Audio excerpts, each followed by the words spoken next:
The title of his speech is A Love Story. The subtitle is Death, Depression, Vengeance, Martyrdom, and Research. Hello. It's 5 to 7 minutes. Please help me welcome Leon.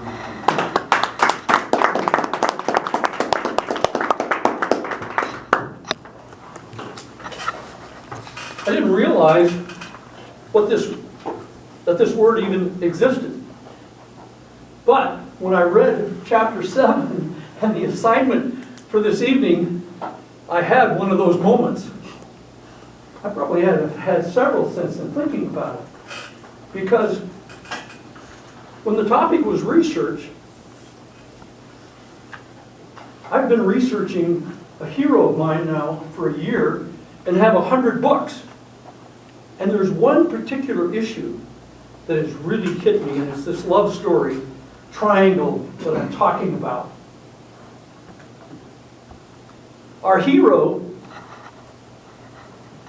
has trouble with women. Have you ever had trouble with the opposite sex? In asking a question? Well, he was nearly tongue-tied, and in his early life, our hero could get along quite well with a grandmother type or an older woman, but a woman the same age would leave him literally tongue-tied. Now, the mystery of this is that eventually this young, shy hero becomes the greatest leader, in many people's opinion, in the history of the United States. We all know the story of what happened at the theater on Good Friday. And a year later, after he's assassinated, obviously I'm talking about Abraham Lincoln, the 16th President of the United States, something takes place that shakes the foundation of the nation about the women that he supposedly loved or did not love. And that's when his partner and friend of 20 years, William Herndon, gives a speech. Now, poor William obviously didn't go to Toastmasters and didn't have any idea about what he was to unleash, because he declares to the entire world that Abraham Lincoln never really did love Mary.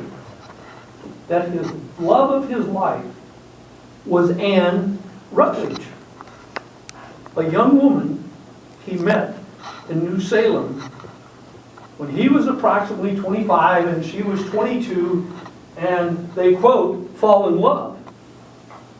But there's not much documentation.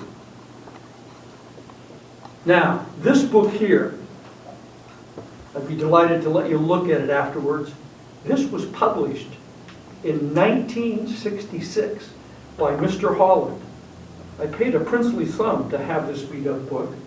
One in excellent condition would be worth thousands. This one has a back cover, so I was able to scarf it up for a little less. He does not even mention Anne Rutledge. 50 years later, one of the most famous books of history on Mr. Lincoln mentions the following, and let me read. Part of the reason I'm reading is to inspire you into the poetry of Carl Sandburg. It's amazing. Here's what he says, and I'm only going to give you a brief paragraph. August of that summer came.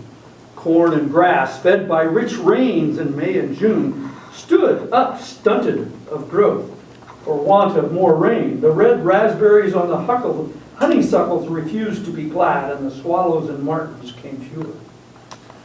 To the homes of the settlers came chills and fever of malaria.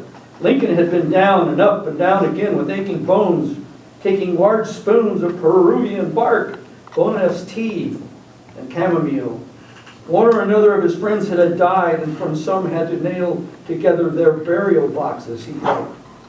Anne Rutledge lay fever-ridden. Days passed. Help arrived and was helpless. Moans came from the one man she thought of, and she sent for him. And they visited for 1 hour, and she died 2 days later. Those are the words of Carl Sandburg, of this love story. So what happens on 1866 to make me want to research this? Mr. Herndon stands up and declares to the world that Lincoln loved Anne and never really did love Mary. Now there's an incident that brings this about that is really dramatic. They both went to a soiree, as I've mentioned before in some of my Lincoln stories, and Herndon, who's quite a dapper fellow and dresses pretty fancy shoes and slacks, and he's dancing with Mary and says, "Oh, Mary, you're kind of smooth. You slither like a snake."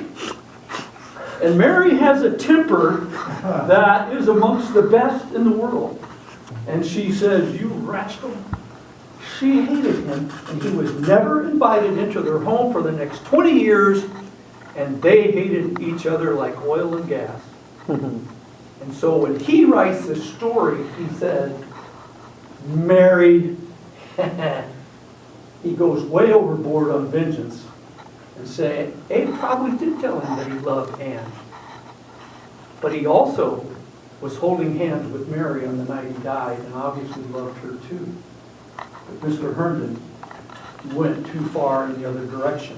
And he besmirched his own reputation and his research, which he worked hard on. But it was tainted. And he lost credibility. He didn't help Mary much because of her obvious vile temper. So how did Lincoln handle this? He simply handled both of them. Loved both of them. And as he walked down from Herndon's office on the way to Washington, D.C., he said, "William, we've never had a bad word in 20 years, have we? When I get done with the presidency, we'll take up where we left off." Little did Abe know that Mr. Herndon was going to set off a firestorm in which the Lincoln clan would never appreciate him again in 1866. And all this discord that's throughout all of these books about did they love me, did they not? She loved me not, she loved me not. It's simple. Abe loved both of them. Abe loved this country. And there's a lot of drama. And it was a friction moment for me when I found out from the latest research that there is overwhelming evidence that he did love Anne and had proposed to her. And there's more to the story. But the red lights have set down.